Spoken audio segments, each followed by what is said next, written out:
नमस्कार प्रिय विद्यार्थी मित्रों, विषय हिंदी कक्षा 7वीं। तो आज हम यहाँ दूसरी इकाई में की 8वीं जो कविता है हम चलते सीना तान के, डॉक्टर हरिवंश राय बच्चन लिखित यह कविता देखने जा रहे हैं। तो सर्वप्रथम आप अपनी हिंदी विषय की किताब निकाल कर पन्ना नंबर 48 निकालिए। वहाँ पर जो कविता दी है वह कविता हम आज पढ़ेंगे। तो ये कविता के लेखक है डॉक्टर हरिवंश राय बच्चन, बहुत ही प्रसिद्ध कवि है। इनके बारे में जो अधिकतर जानकारी है तो उनके परिचय से मैं आपको पढ़कर सुनाता हूँ। उनका जन्म 27 नवंबर 1907 में इलाहाबाद उत्तर प्रदेश में हुआ। उनकी मृत्यु 18 जनवरी 2003 में हुई। उनकी रचनाएं देखिए: मधुशाला, मधुकलश, निशा निमंत्रण, क्या भूलूं क्या याद करूं, 10 द्वार से सोपान तक, नीड़ का निर्माण फिर आदि रचनाएं बहुत प्रसिद्ध हैं। उनका परिचय: बच्चन जी हिंदी कविता में उत्तर छायावाद के प्रमुख कवि हैं। प्रस्तुत रचना के माध्यम से कवि ने समता, बंधुता, श्रम एवं देश प्रेम की भावना के महत्व को प्रतिपादित किया है। देखिए, एक ही कविता में से उन्होंने समता, बंधुता, श्रम एवं देश प्रेम की जो भावना है उसका महत्व यहाँ पर विशद करने का प्रयास किया है, यानी कि प्रतिपादित करने का प्रयास किया है। तो इस कविता में आए हुए जो कठिन शब्द है तो शब्द वाटिका में दिए हुए उसका यहाँ पर अर्थ भी दिया हुआ है। जैसे कि मरुस्थल यानी कि रेगिस्तान, रजकन यानी कि धूलिकंद, एहसान यानी कि उपकार, पुरख यानी कि पूर्वज, समर यानी कि युद्ध। और इसमें एक मुहावरा भी है, सीना तान कर चलना यानी कि गर्व से चलना। तो फिर से पन्ना नंबर 48 पे आइए, हम यह कविता सर्वप्रथम पढ़ेंगे। उसके पश्चात आपको यह कविता घर पर 2 बार मन ही मन में दोहराना है और उसके बाद में यह कविता स्वच्छ अक्षर में अपने हिंदी विषय की बही में लिख कर रखना है। देखिए, पन्ना नंबर पर 48 पे जो कविता दी है उसे मैं पढ़ता हूँ। धर्म अलग हो, जाति अलग हो, वर्ण अलग हो, भाषाएं, पर्वत सागर तट वन मरुस्थल मैदानों से हम आए, फौजी वर्दी में हम सबसे पहले हिंदुस्तान के, भारत माता के बेटे हम चलते सीना तान के। हिंदुस्तान की जिस मिट्टी में हम खेले हैं, खाए हैं, जिसकी रचकन हमको ममता समता से अपनाए हैं, कर्ज चुकाने हैं हमको उन रचकन के एहसान के, भारत माता के बेटे हम चलते सीना तान के।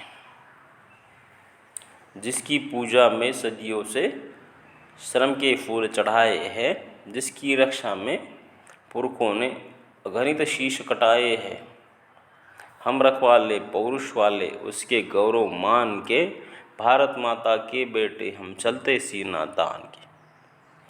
अब अगला जो पन्ना है, पन्ना नंबर 49, वहाँ पे आइए और जो भाग है हम यहाँ पर पढ़ेंगे। हम गिर जाए किंतु न गिरने देंगे देश निशान को, हम मिट जाए किंतु न मिटने देंगे हिंदुस्तान को, हम सबसे आगे रहते अवसर पर बलिदान के, भारत माता के बेटे हम चलते सीना तान के। देखिए, बहुत ही सुंदर और प्यारी सी कविता है। यहाँ पे इसे यानी कि कविता पढ़ते समय ही हमें थोड़ा जोश आ जाता है।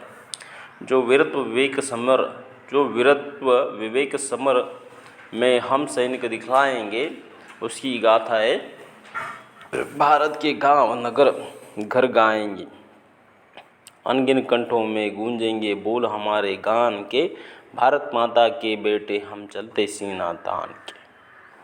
देखिए, कविता जहाँ पर दी गई है उसके बाजू में सभी भारतवर्ष में रहने वाले सभी जाति धर्म के लोगों के यहाँ पर चित्र दिए हुए हैं।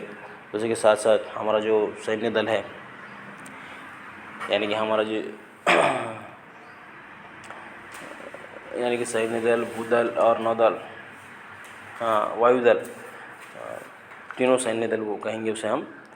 तो उसके कर्मचारियों की यानी कि उनके यहाँ पे चित्र दिए हुए हैं। उसके बाद में आगे के पेज पे जो खेत खलियानी करने वाले किसान हैं उनका भी चित्र है। कई विद्यार्थियों का चित्र है, विद्यार्थियों की एक रैली दिखाई दे रही है, कई मजदूर का चित्र दिखाई दे रहा है।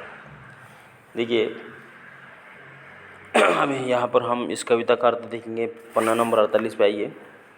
धर्म अलग हो, जाति अलग हो, वर्ण अलग हो, भाषा है, पर्वत सागर तट वन मरुस्थल मैदानों से हम आए। यानी कि भारत में रहने वाले यानी हिंदुस्तान में रहने वाले कई जाति धर्मों के लोग हैं। सब लोगों का यानी कि जाति धर्म अलग है, किंतु हम सब क्या है, एक है। कई लोग अलग अलग प्रदेशों से आते हैं, यानी कि विभिन्न प्रदेश, जैसे कि पर्वत सागर तट वन मरुस्थल, यानी कोई रेगिस्तान से आता है, तो कहीं कोई मैदानों प्रदेश में से आता है। मैदानों से हम आए, फौजी वर्दी में हम सबसे पहले हिंदुस्तान के, परंतु हम कहाँ के हैं? हम हैं हिंदुस्तान के।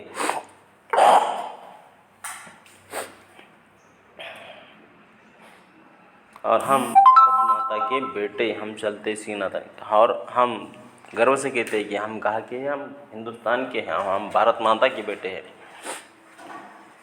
हम किसके लिए लड़ पड़ेंगे? हमारे माता के, हम भारत माता के लिए लड़ पड़ेंगे। और हम सब एक है, हम में एकता है, हम में देश प्रेम की भावना है।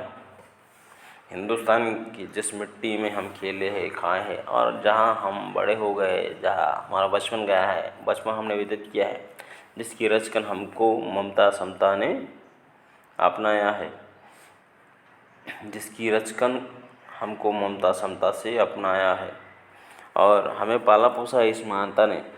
हम यहाँ पर बड़े हुए हैं, हमारी यानी कि ज़िंदगी यहीं पर सब यानी कि सवारी गई है। तो कर्ज चुकाने हमको उन रचकन के एहसान। फिर हमारा कर्तव्य है कि हम इस माँ की रक्षा करें, भारत माता के बेटे हम चलते सीना तान के। यहाँ पर इस कविता में से देशभक्ति यानी कि देश प्रेम की भावना को प्रतिपादित किया गया है, जिसकी पूजा में सदियों से श्रम के फूल चढ़ाए हैं, जिसकी रक्षा में पुरखों ने अगणित शीश कटाए। यानी कि देखिए, किसी ने हमारे देश की तरफ देखा भी, किसी ने युद्ध छेड़ने का प्रयास भी किया, तो हमने भी उनको प्रत्युत्तर दिया है और उनको यहाँ से खदेड़ दिया है। हमारी जो पीढ़ियाँ है, पुरखे है, उन्होंने भी इस देश की रक्षा के लिए, इस भारत माता की रक्षा के लिए उनके प्राणों की आहुति दी है। हम रखवाले पौरुष वाले उसके गौरव मान के, भारत माता के बेटे हम चलते सीना तान के। हम गिर जाए किंतु न गिरने देंगे देश निशान को। देखिए, यानी कि कितना प्रेरित करने वाला वाक्य है। हमारा जो निशान, देश निशान है, यानी कि हमारा जो तिरंगा है, हम उसे गिरने नहीं देंगे। हम मिट जाए किंतु न मिटने देंगे हिंदुस्तान को। हम खत्म हो जाएंगे तो चलेगा, परंतु हमारे देश को हम मिटने नहीं देंगे। हम सबसे आगे रहते अवसर पर बलिदान के, और हमारे देश में कोई आ चाहेंगे तो सबसे पहले हम रक्षा करने के लिए हम आगे होंगे। हमें बलिदान भी देना पड़ा तो हम बलिदान दे देंगे। भारत माता के बेटे हम चलते सीना तान के। जो वीरत्व विवेक समर में हम सैनिक दिखलाएंगे, उसकी गाथा ये भारत के गांव नगर घर में गाएंगे। जैसे कि हमारे जो वीर सैनिक जो पराक्रम करते हैं, जो काम करते हैं, उनकी गाथाएँ घर घर तक पहुँचती है। हम भी उसी प्रकार कार्य करेंगे। अनगिन कंठों में गूंजेंगे बोल हमारे गान के, भारत माता के बेटे हम चलते सीना तान के। इस प्रकार यह कविता हमने आज यहाँ देखी है। तो आपको यह कविता आपकी हिंदी विषय की वही में लिख कर रखनी। शुक्रिया।